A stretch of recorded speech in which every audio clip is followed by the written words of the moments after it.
Pro Football Playbook, presented by the Pigskin Podcast Network. Your source for team news, draft needs, player profiles and rankings, full Senior Bowl, Combine, and NFL draft coverage. News, analysis, discussion. It's in the playbook. Now, here is your host, sports journalist Bill Alvstad, and featured analyst Keith Myers.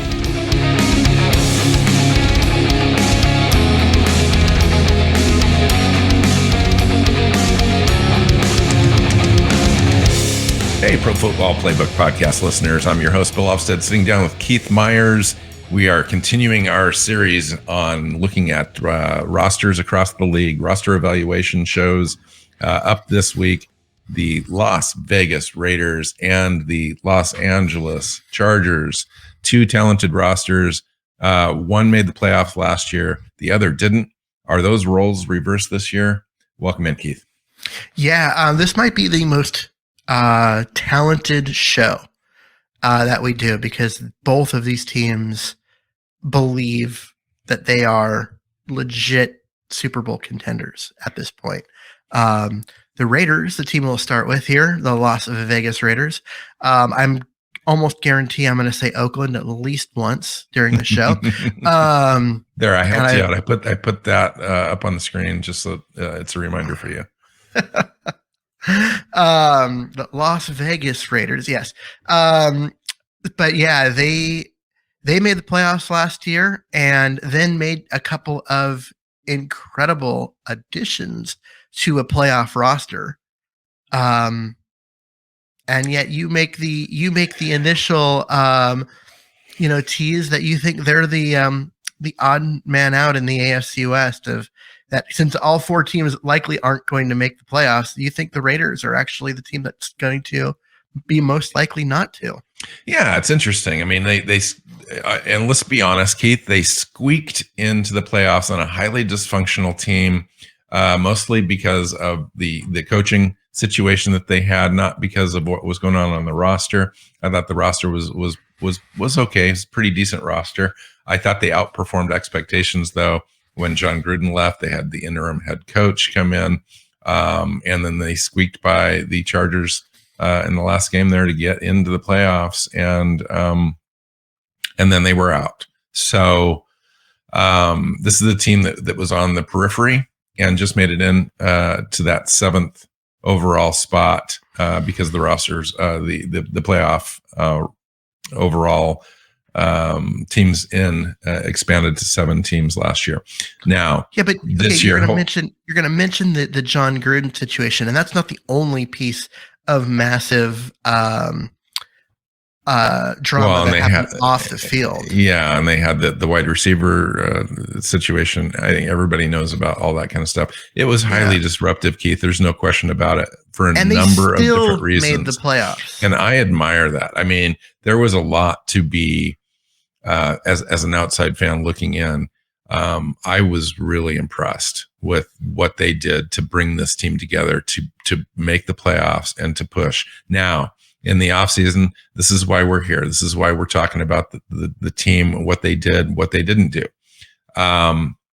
Josh McDaniels comes in after being out of the coaching league as a head coach for over a decade. Went back to Bill Belichick and helped the offensive coordinator position there for a long time, and then now is back coaching. Mick Lombardi is the offensive coordinator now, with Patrick Graham as the defensive coordinator. So that change is now at the top. New offense is going to be installed. Derek Carr was re-upped to an extension, so he's their long-term quarterback. Marcus Mariota, their backup for 3 years, was shipped out or not re-signed, went to the Atlanta Falcons. And then they made a couple of acquisitions this year, I think, that really set the tone. Obviously, the Devontae Adams trade, they shipped out some picks to the Green Bay Packers for that, but I thought that was a really nice addition, obviously, in the offseason, to get one of the top 2 or 3 wide receivers in the NFL to help Derek Carr take the next step towards a playoff push. It was great. And then beyond that, they were able to sign Chandler Jones away from the Arizona Cardinals in free agency, which really helps their defense. One Now, of the most beyond productive those pass rushers in the last, when healthy. Yeah. So so beyond that, though, I thought that they were fairly neutral this year. So is that enough for beyond them? That?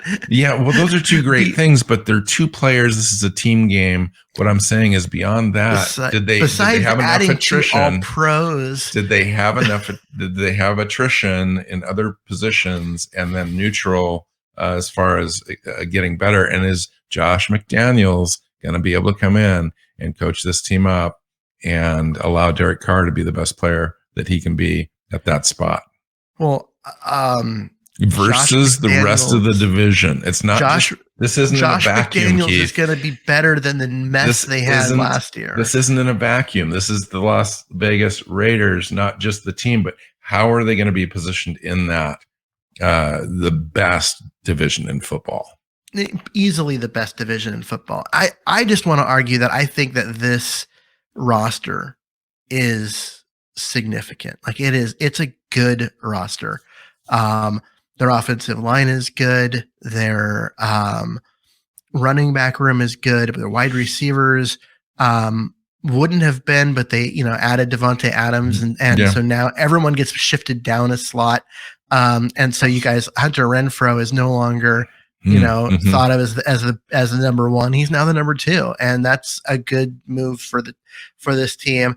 And then the defense, just look at their defensive line with Max Crosby, John Hankins, Belial Nichols, and then Chandler Jones. Like, find me a better line across the bowl, front four than that. And then they added Rock Ya-Sin on the back end. We didn't mention that, but that's a great get. Yeah. And so this is a roster that's built and ready. And now they've got some stability in their coaching, because Gruden certainly wasn't that. He was a mess, both in terms of what the job he was doing, but then also all the stuff that came in and just tried really hard to tear the team apart.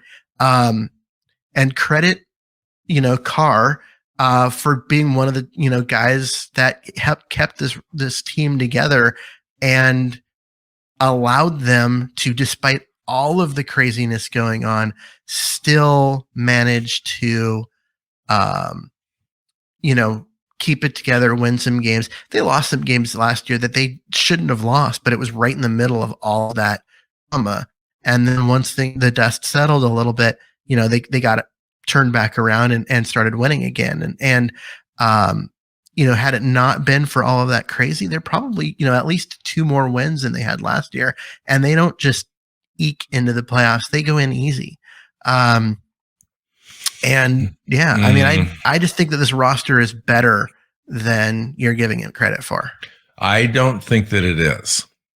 And I think Chandler Jones is 33 years old, edge rusher, missed significant time in the last 2 years. I think that move, while viewed in a positive light, is a great move. I think that if he plays 10 games and gives them 33-year-old version of Chandler Jones, I'm not sure exactly if that helps them or not. Devontae Adams is a great get, but now Derek Carr's throwing to him instead of Aaron Rodgers in a different offense.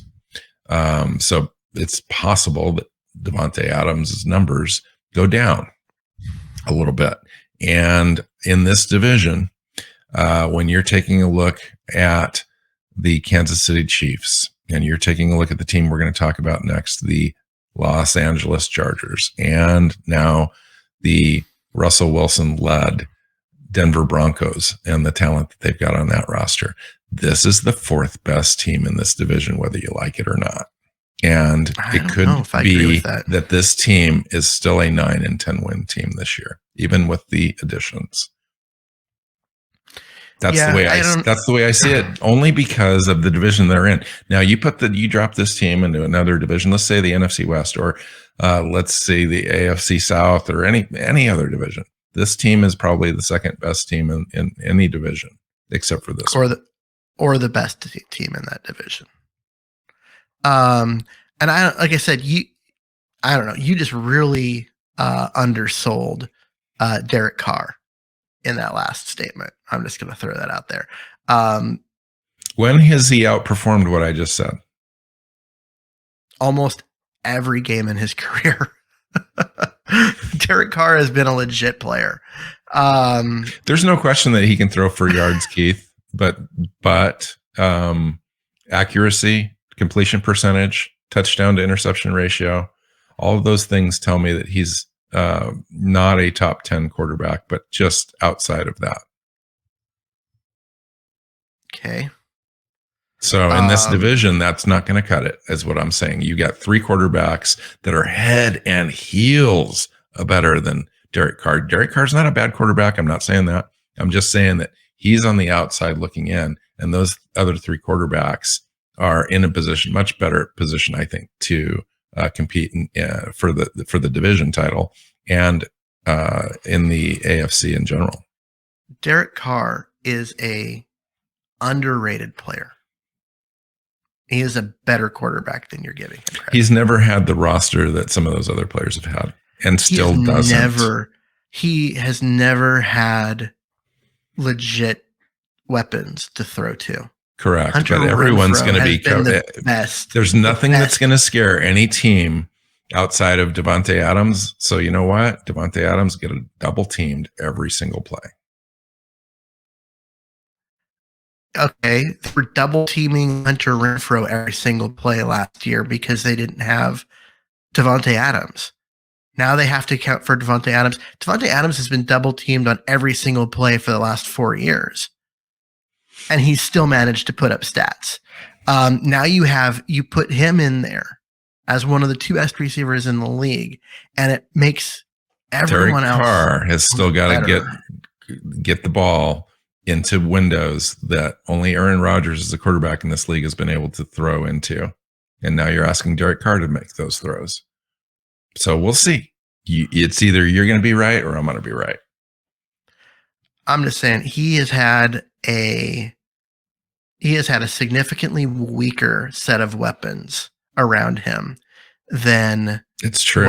What you've seen. It's similar to like Matthew Stafford with the Lions. It's similar to that. You put Derek Carr on a playoff ready team that can go deep, and maybe you have the same sort of transformation. I'm just not sure the rest of the roster is quite at the level that maybe you're indicating. That's all. And it's not that far apart. I'm not a Derek Carr hater. In fact, after last year, I think he's earned some respect around the league after that performance, but I still think it falls short in the division. Well, we will find out. I think you're underselling this team, clearly, from this discussion. But we'll find out. Somebody's got to lose in this. Somebody's got to lose in this division, and I think it's the Raiders, because when we talk about all the other teams that we talk about in this division, I just think that those teams are better. The thing is that they've also got 11 games that aren't in the division. And, they're going to, even if let's say they go 3-5 in the division, right? You got 11 games that aren't in the division. That's, there's a lot of, there's a lot of wins that they're going to get in there, because this is a quality team and a quality roster. Where do you think they are in win total? Do you think they're an 11-win team or pushing 12? I think they're an 11 to 12 win team. It comes down to how much of within the division, how much do these teams beat up on each other? Because getting wins in this division is going to be hard for all 4 teams. Yeah. And so the other, do they have the firepower to get past Kansas City? Can they score with Kansas City?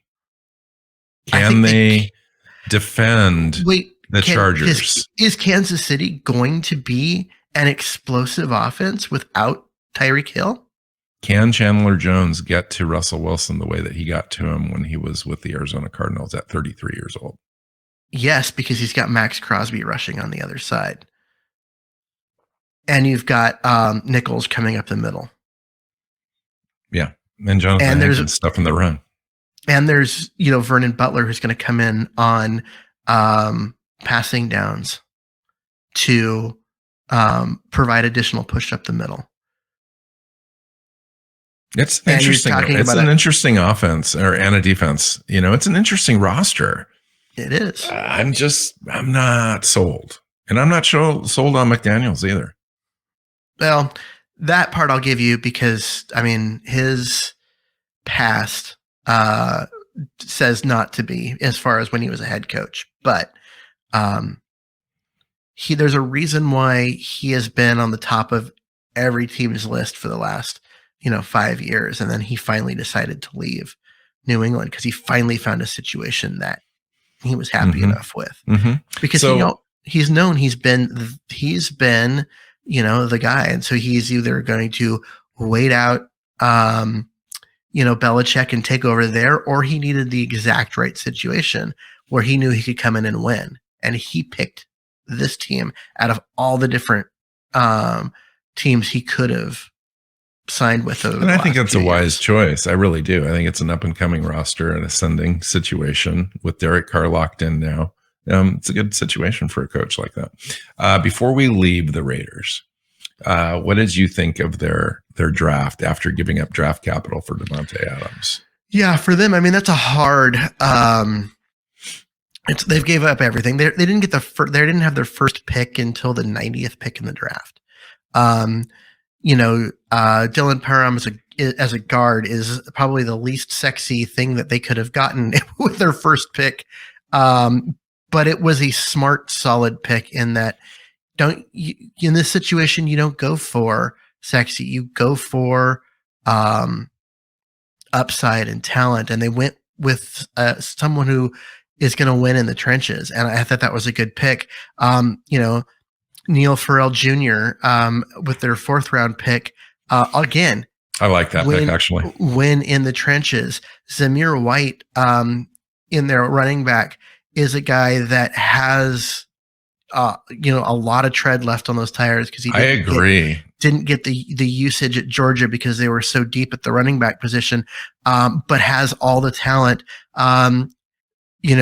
Matthew Butler, again, defensive tackle. You went in the trenches.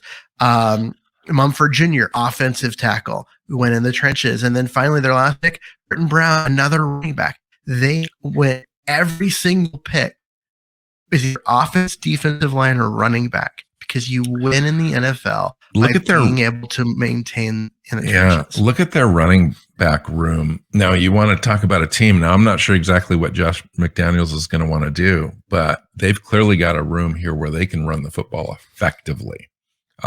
With Kenyon Drake, Josh Jacobs, obviously. And then you've got Zamir White, and then Amir Abdullah is there as well to kind of catch the ball out of the backfield. I don't know if he makes the roster or not. Brandon Bolden. Yeah. So it's a good room. Plus they've got a fullback on the roster, Jacob Johnson as well. So they clearly, I think, want to be able to run the ball and help that Derek Carr-led offense. It could be interesting. If there's going to be one surprise or one upset in this division, it could be the Raiders over the Denver Broncos, I think, as being the team that might make the playoffs, and Denver could be outside looking in. Yeah, Denver is a sexy team because of, they got their quarterback finally, but they're also a team that, we'll see if it translates into wins because. And Nathaniel Hackett doesn't have any head coaching experience. So this is an interesting thing for them. And it's a situation where Russell Wilson was at his best in terms of efficiency and all of that stuff when he had a solid running game. And I don't know if Nathaniel Hackett and that offense and the idea that Russell Wilson's there to throw a lot on, Mhm. and that's the reason why he picked Denver as a team to land with, was because he was going to be allowed to just go out and cook and throw and throw and throw. Does that work? We'll see. But at the same time, like, that's been a team that's been right there on the verge of, making the playoffs despite having nothing at quarterback. And now they've got a really good one. So we'll see. But that's another show. Let's talk about the Chargers, because the Chargers are this team that I feel like nobody's talking about, and that makes no sense to me. Yeah. Well, they were outside looking in, but they've got one of the best quarterbacks in the league already coming into, is it going to be year three? Yeah, year 3. Jeez. So year 3 with the quarterback there in Justin Herbert. And overall, in their offseason, they needed to do a few different things. I thought that they did. One of those things was shipping out a second-round pick for Khalil Mack. Imagine getting Khalil Mack for only a second-round pick. And it's hard to do, but they swallowed a lot of that contract. And so I thought it was a great get. One of the best moves in the offseason to be able to do that. And then CJ Jackson in free agency to solidify that defensive back room, Keith. I thought those two additions right there were clearly just as valuable, I think, to the Chargers as the moves that we talked about for the Raiders. Well, and that is not the end of what they did.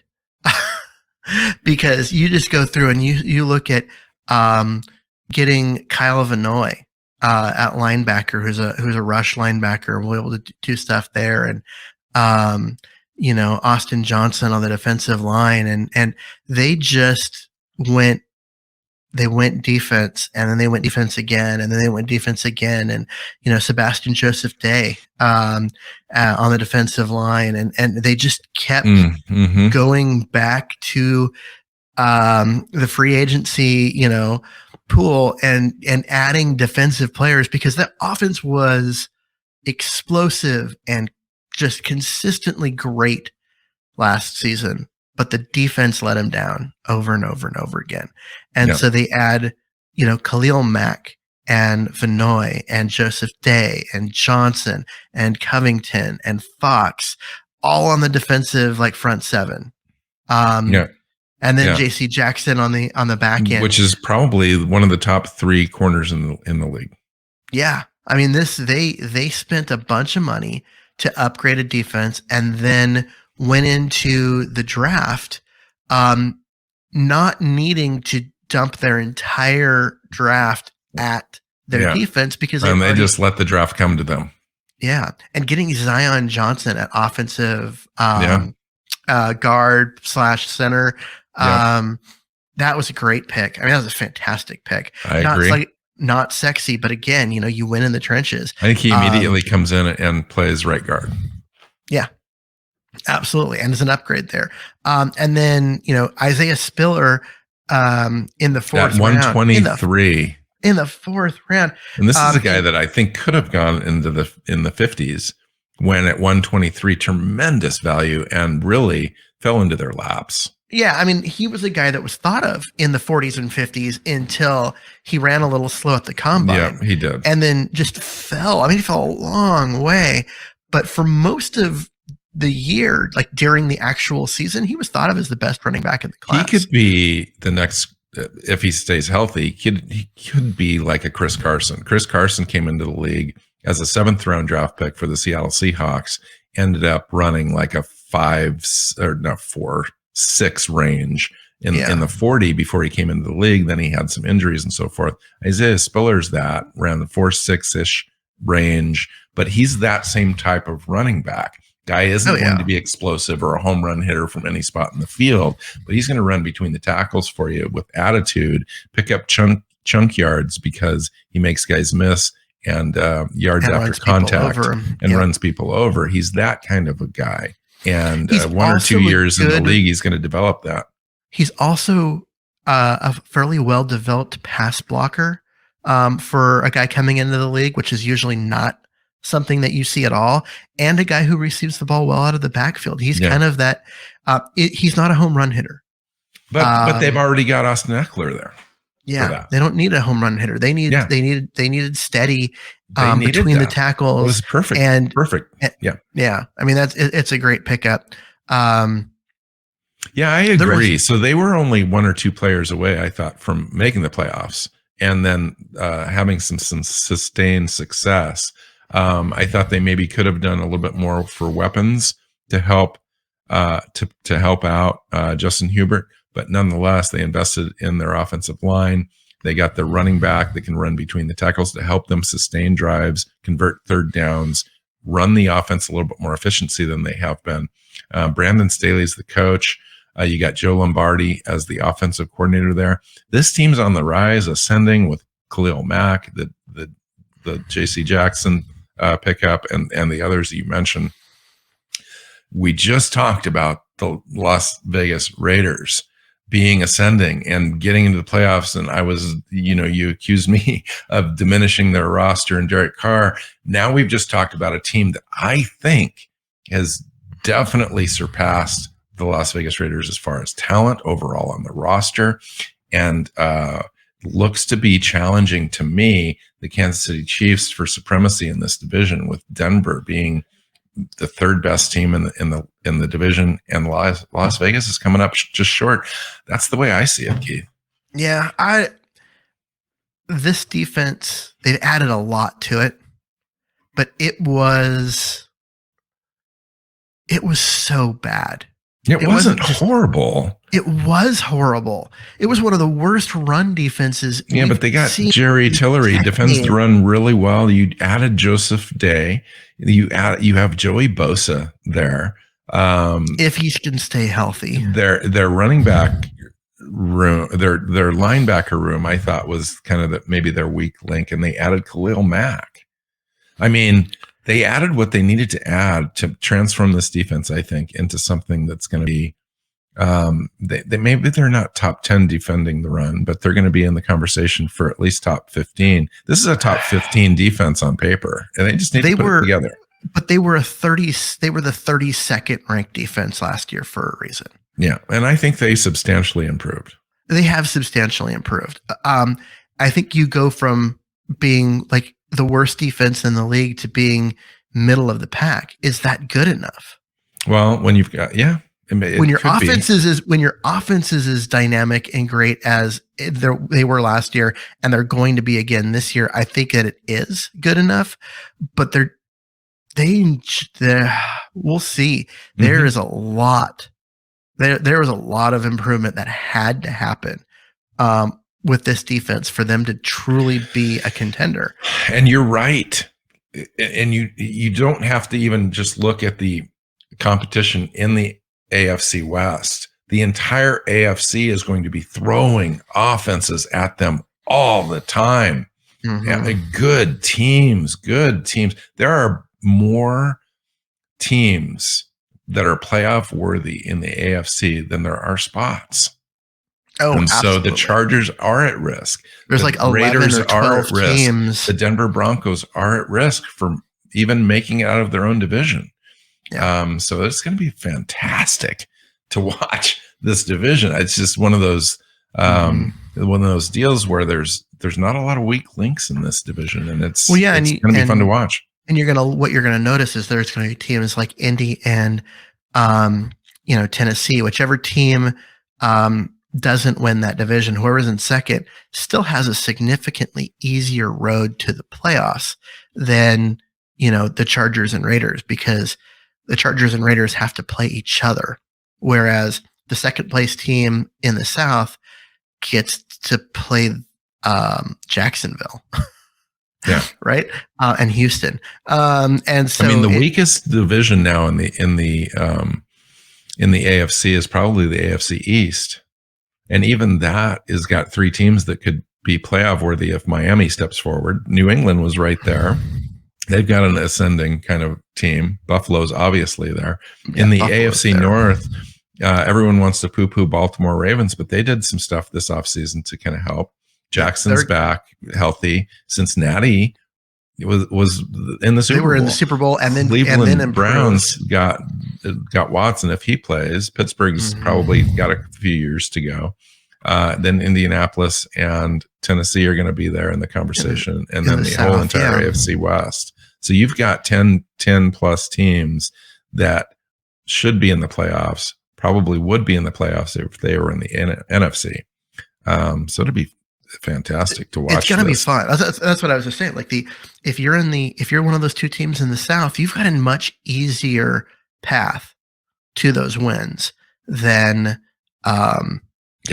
than the teams in the West. The West is just that good. But I still think that 3 of these 4 teams are going to make the playoffs. And it's going to really, what it comes down to, we're arguing, which roster is better. It's going to come down to who's healthier. If Chandler Jones stays healthy for most of the year, I think the Raiders make the playoffs. If he gets hurt, you were talking about if they only get 10 games out of him, they may not, because they don't have the pass rush to stay with the Chargers. Yeah. So it comes down to health, and that's not something that you and I can predict. And it's not just about how good the roster is. There's a lot of just, football luck involved. Interesting. Yeah. Exciting stuff. Yeah, I agree with you that talent-wise, at the top of the show, you'd mentioned that this is going to be one of the most talented shows that we have. And I am still on the fence on that. I think obviously when you talk about Devontae Adams and Chandler Jones adding to your roster and all the rest of the talent there, that's great. But then you go to the Chargers and you look at the talent that they've added and so forth, and that they have, it's quite evident that this division is going to be unreal. So anyway, that's it for now. Back next week. Where are we going? We're talking about the Rams and somebody else. So that'll be great. The Rams and somebody else. Yeah, Miami Dolphins. Else would be the Miami Dolphins. Yeah, the Dolphins. Sorry, Miami fans. You just definitely got. I was trying to think alphabetically through all the teams in the NFL. I couldn't run through them in my head quick enough. Sorry. All right. Find Keith on Twitter at Myers NFL. You can find me at Alvstad NFL, and the show. You know how to subscribe, all that good stuff. So until next time, take care, guys.